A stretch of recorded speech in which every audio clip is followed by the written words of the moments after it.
শেখ হাসিনা কোথায় জানতে চাইলেন আন্তর্জাতিক অপরাধ ট্রাইব্যুনাল। গ্রেফতারি পরোয়ানা জারির এতদিন পরও তাকে গ্রেফতার করতে না পারায় প্রসিকিউশনের প্রতি উষ্মা প্রকাশ করেছেন বিচারক। শুনানিতে চিফ প্রসিকিউটর বলেন, হিটলারের নাৎসি বাহিনীর মতো নির্যাতন চালিয়েছে শেখ হাসিনা। সব অপরাধের কেন্দ্রে ছিলেন তিনি, আর মন্ত্রী এমপিরা ছিলেন সহযোগী। শুনানি শেষে শেখ হাসিনার বিরুদ্ধে 1 মাসের মধ্যে তদন্ত প্রতিবেদন জমা দেওয়ার নির্দেশ দেন ট্রাইব্যুনাল। জুলাই গণহত্যার দায়ে আন্তর্জাতিক অপরাধ ট্রাইব্যুনালের প্রথম অভিযোগের একমাত্র আসামি শেখ হাসিনা। পলাতক থাকায় তার অনুপস্থিতিতেই শুরু হয় বিচার কাজ। তবে শেখ হাসিনার পক্ষে কোনো আইনজীবী দাঁড়ায়নি এদিন। ট্রাইব্যুনালের দ্বিতীয় অভিযোগে গ্রেফতার সাবেক 9 মন্ত্রীসহ 13 জনকে হাজির করা হয় সকাল 10টায়। 11টায় শুরু হয় বিচার কাজ। কানায় কানায় পূর্ণ হয়ে যায় এজলাস। শুনানির শুরুতেই ফ্যাসিস্ট রূপ ধারণ ও গণহত্যার প্রেক্ষাপট উপস্থাপন করেন চিফ প্রসিকিউটর। বলেন, ক্ষমতায় এসে পিলখানা হত্যাকাণ্ড দিয়ে শুরু হয় শেখ হাসিনার মানবতা বিরোধী অপরাধ।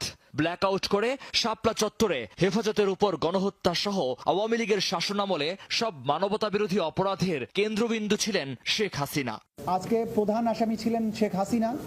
শুধুমাত্র তাকে রক্ষা করা এবং তাকে ক্ষমতা রাখার জন্য এই অপরাধগুলো সংঘটিত হয়েছে, এবং এই সমস্ত অপরাধের সবচাইতে বড় দায় হচ্ছে শেখ হাসিনা। দ্বিতীয় বিশ্বযুদ্ধকালীন সময়ে হিটলারের নাৎসি বাহিনীর যে কনসেন্ট্রেশন ক্যাম্পগুলো ছিল, সেই ধরনের নিষ্ঠুরতার সাথে তুলনীয়, একই প্যাটার্নের। সেই কথাগুলো আমরা বলেছি যে এরা শুধুমাত্র যে গণহত্যা করেছে তাই নয়, অপহরণ, গোপন কারাগারে আটক এবং টর্চারের যত ফর্ম আছে সেই ফর্মেই মানুষদেরকে টর্চার তারা করেছেন।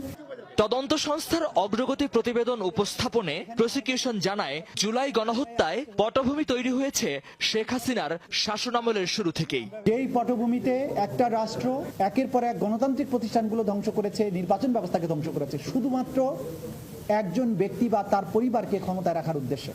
শেখ হাসিনার পক্ষে কোনো আইনজীবী না দাঁড়ালেও 5 আসামির পক্ষে লড়তে আসেন এহসানুল হক সমাজি। তার প্রস্তুতি দেখে আপত্তি জানান চিফ প্রসিকিউটর। ট্রাইব্যুনালকে বলেন, রাষ্ট্রীয় পদে আসীন হতে যাচ্ছেন সমাজি। পরে আসামি পক্ষের ওকালতনামা প্রত্যাহার করে নেন তিনি। এটা হচ্ছে রাষ্ট্রপক্ষ থেকে যদি কোনো প্রস্তাবনা কখনো কোনো বিজ্ঞ আইনজীবীর কাছে আসে এবং সেই বিজ্ঞ আইনজীবী যদি সেটা অ্যাকসেপ্ট করে নেন, তখন সেই ক্ষেত্রে তিনি আর ডিফেন্সকে রিপ্রেজেন্ট করতে পারেন না। পিলখানা হত্যাকাণ্ড ও শাপলা চত্বরের গণহত্যায় শেখ হাসিনার বিচার প্রসঙ্গে জানতে চান ট্রাইব্যুনাল। প্রসিকিউশন জানায়, ঘটনা বিশ্লেষণ চলছে, দায়ের হবে আলাদা অভিযোগ।